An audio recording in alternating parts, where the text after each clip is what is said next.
అందరికీ నమస్కారం। ఆంధ్రప్రదేశ్ రాష్ట్రంలో తెలుగుదేశం పార్టీ మాజీ ముఖ్యమంత్రి వర్యులు జాతీయ అధ్యక్షులు నారా చంద్రబాబు నాయుడు గారి పిలుపు మేరకు టీఎన్టీయూసీ రాష్ట్ర అధ్యక్షులు గుట్టుముక్కల రఘురామరాజు గారు కార్మికులు ఉద్యోగుల సమస్యలపైన ఇచ్చాపురం నుండి కూడా కుప్పం వరకు కార్మిక చైతన్య బస్సు యాత్ర పేరుతో రాబోతున్నారు। ఆ బస్సు జాత రేపు అనంతపురం నగరంలోకి ఇచ్చేయడం సందర్భంగా అనంతపురం మాజీ శాసనసభ్యులు తెలుగుదేశం పార్టీ ఇన్ఛార్జ్ అయినటువంటి శ్రీ వైకుంఠం ప్రభాకర్ చౌదరన్న గారి సహకారంతో ఈ బస్సు జాత జయప్రదం చేసేందుకు అదేవిధంగా బహిరంగ సభను కూడా ఏర్పాటు చేశాము। పాత ఊరు బహిరంగ సభ బ్రహ్మంగారి గుడి దగ్గర మధ్యాహ్నం 3 గంటలకు ప్రారంభమవుతుంది।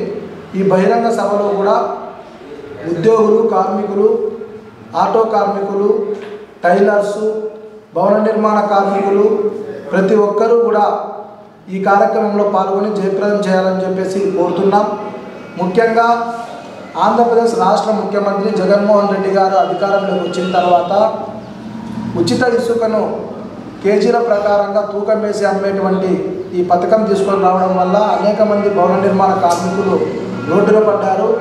ఆటో కార్మికులకు, టైలర్లకు ప్రతి ఒక్కరికి కూడా 10,000 ఇస్తారని చెప్పేసి మోసం చేశాడు।